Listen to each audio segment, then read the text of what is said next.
दोस्तों आज मार्केट में एक बहुत ही दिलचस्प सेक्टोरियल रोटेशन देखने को मिला। इंडेक्स भले ही लगभग फ्लैट बंद हुआ हो, लेकिन अंदर मार्केट में मेटल और ऑटो सेक्टर में मजबूती दिखी है, जबकि बैंकिंग और आईटी सेक्टर में दबाव देखने को मिला। और एक बहुत ही अहम ऑब्जर्वेशन सुबह की प्री मार्केट वीडियो में हमने निफ्टी, बैंक निफ्टी और सेंसेक्स के लिए जो इम्पोर्टेंट रेफरेंस जोन डिस्क्यूज किए थे। मार्केट पूरे दिन उन्हीं लेवल के आसपास रिएक्ट करता हुआ दिखाई दिया। जिन्होंने उन लेवल को ध्यान से रखा होगा उनके लिए इंट्राडे नॉइज को समझना आसान रहा होगा। अब बात करते हैं क्लोजिंग के बाद के बड़े डेटा की। यूएस मार्केट में इंडियन एडीआरएस में कमजोरी का संकेत मिल रहा है। भारत की 10 साल की बॉन्ड यील्ड 7% के ऊपर बनी हुई है। आज रात यूएस के इम्पोर्टेंट इकोनॉमिक डेटा आने वाले हैं और कल के लिए 14 स्टॉक एफएनओ बैन लिस्ट में शामिल हैं। तो इन सभी फैक्टर के बीच कल के सेशन के लिए किन जोन पर ध्यान देना चाहिए, क्या अप्रोच रखनी चाहिए, आइए पूरे डेटा को स्टेप बाय स्टेप समझते हैं। नमस्कार दोस्तों, स्वागत है आपका आपके अपने चैनल निफ्टी 50 क्विक अपडेट पर। मैं हूं आपका ट्रेडिंग दोस्त संदीप नेगी। यहाँ हम मार्केट को आसान भाषा में समझते हैं ताकि नया हो या प्रोफेशनल ट्रेडर अपने डिसीजन को बेहतर तरीके से एवेल्यूट कर सके। यहाँ हम फोकस हमारा रहता है कि क्लियर लेवल और प्रैक्टिकल अंडरस्टैंडिंग पर। यह वीडियो केवल एजुकेशन पर्पस के लिए है, कोई बाय सेल रिकमेंडेशन नहीं, क्योंकि मैं सेबी रजिस्टर्ड एडवाइज़र नहीं हूँ। किसी भी ट्रेडिंग डिसीजन से पहले अपनी खुद की रिसर्च जरूर करें, क्योंकि शेयर बाजार में निवेश जोखिम के अधीन होता है और यहाँ प्रॉफिट की कोई गारंटी नहीं होती है। तो चलिए शुरू करते हैं आज का क्लोजिंग मार्केट। आज का सेशन एक क्लासिक रेंज बाउंड एक्टिविटी का उदाहरण रहा। निफ्टी 50 लगभग 23,992 के आसपास स्थिर बंद हुआ, लेकिन एक महत्वपूर्ण ऑब्जर्वेशन ये है कि जो इंडेक्स जो हमारे हैं वो स्टेबल होने के बावजूद अंदर मार्केट में क्लियर जो सेक्टोरल डाइवर्जेंस है वो हमें देखने को मिला। JSW स्टील और M&M जैसे स्टॉक में रिलेटिव स्ट्रेंथ थी, जबकि टाइटन, SBI और IT स्टॉक में दबाव देखने को मिला। कैंडलस्टिक पैटर्न की बात करें तो निफ्टी 50 के लिए डेली चार्ट पर डोजी कैंडल बनी है, जो मार्केट में कहते हैं कि वो इनडिसीजन को दर्शाती है। बैंक निफ्टी प्राइवेट बैंक में वीकनेस के कारण रिलेटिवली बेरिश बियर्स वाली कैंडल दिखाई दे रही है। सेंसेक्स लगभग 78,593 के आसपास क्लोजिंग के साथ जो स्पिनिंग टॉप वाली जो कैंडल होती है वो स्ट्रक्चर बनती हुई उसमें दिख रही है।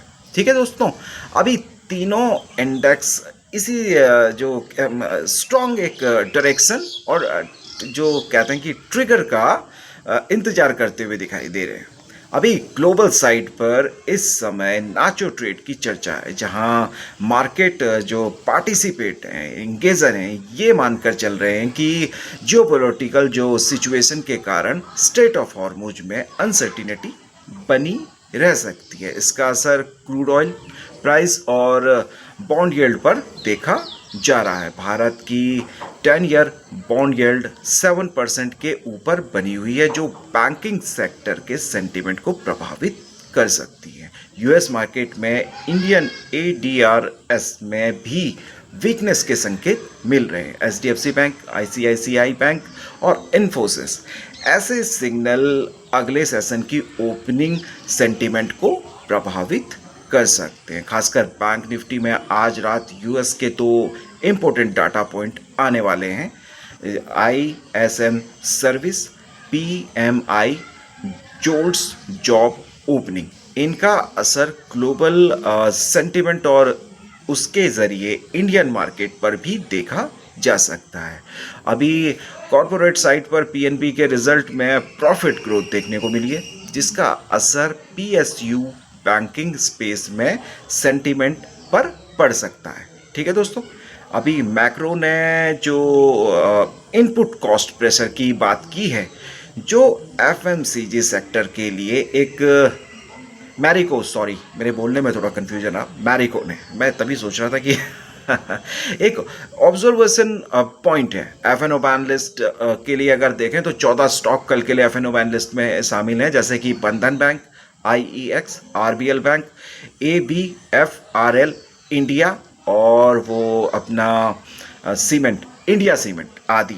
ठीक है दोस्तों, ऐसे स्टॉक में वॉलेटिलिटी अधिक रह सकती है, इसलिए कई मार्केट इंगेजर इन पर कॉशियस अप्रोच रखते हैं। निफ्टी 50 की बात करें तो 24,000 का जोन एक इम्पोर्टेंट रेफरेंस एरिया बना हुआ है, इसके ऊपर प्राइस सस्टेन होता है तो 24,100 माइनस 24,150 के आसपास रेजिस्टेंस जोन ऑब्जर्व किया जा सकता है। नीचे की तरफ 23,850 के आसपास सपोर्ट जोन ध्यान देने योग्य है। बैंक निफ्टी के लिए 51,000 का लेवल एक इम्पोर्टेंट जो कहते हैं कि एक सपोर्ट ही मान लो आप, साइकोलॉजिकल सपोर्ट के रूप में देखा जा रहा है। ऊपर की तरफ 51,500 माइनस 51,800 सप्लाई जोन के रूप में ऑब्जर्व किया जा सकता है। सेंसेक्स की बात करें 78,000 माइनस 78,200 जोन, ये जो रेजिस्टेंस, ये जो जोन है सपोर्ट जोन है 78,000 78,200। अभी सपोर्ट जो रेजिस्टेंस जोन की बात करें तो 79,000 के आसपास इसका रेजिस्टेंस बनता है। अभी सेंसेक्स पीसीआर 0.77 के आसपास है, जो ये सिग्नल देती है कि हायर लेवल पर कॉल राइटिंग एक्टिविटी मौजूद है। अगर सेंटीमेंट में दबाव आता है तो शॉर्ट कवरिंग के कारण तेज मूव यहाँ देखने को मिल सकते हैं। इंडिया विक्स लगभग 17.91 के आसपास है, ये जो लेवल मॉडरेट वॉलेटिलिटी जोन को दिखाता है। ग्लोबल ट्रिगर के कारण इसमें मूवमेंट आ सकता है। ओवरऑल डाटा ये सिग्नल देता है कि मार्केट इस समय कॉशियस फेज में है दोस्तों। कल के सेशन में शुरुआत के 15 से 30 मिनट प्राइस एक्शन को ऑब्जर्व करना एक बैलेंस अप्रोच माना जाता है। ठीक है दोस्तों, अभी फोमो ड्रिवन जो डिसीजन होते हैं कई बार रिस्क बढ़ा सकते हैं, इसीलिए स्ट्रक्चर अप्रोच उपयोगी रहती है, इम्पोर्टेंट रहती है। पोजीशनिंग साइज पे हमेशा ध्यान रखें, रिस्क मैनेजमेंट और प्री डिफाइंड प्लान के साथ जो है हमें वो लॉन्ग टर्म कंसिस्टेंसी के लिए ये महत्वपूर्ण रहते हैं दोस्तों। कई ट्रेडर रिस्क रिवॉर्ड जो रेशियो रखते हैं 1:2 का जो है ऑब्जर्व करते हैं। आप लोग भी अगर करते हैं तो उसे एक बार ऑब्जर्व कीजिएगा। ठीक है, अब डाउन साइड कंट्रोल में ये आप आता है तो आपको उसके लिए अपनी कैपिटल बचाने में मदद मिलती है। अब ओवरनाइट ग्लोबल फैक्टर के कारण गैप रिस्क भी ध्यान में रखना चाहिए। अगर आपको ये डिटेल और स्ट्रक्चर एनालिसिस उपयोगी लगा हो तो वीडियो को लाइक करें, चैनल को सब्सक्राइब करें और बेल आइकन जरूर दबाएं दोस्तों, क्योंकि मैं डेली आपके लिए प्री मार्केट, क्लोजिंग मार्केट और मार्केट से जुड़ी हुई ऐसी अपडेट अपने चैनल पे लाता रहता हूं। तो मिलते हैं कल प्री मार्केट में, तब तक के लिए धन्यवाद। जय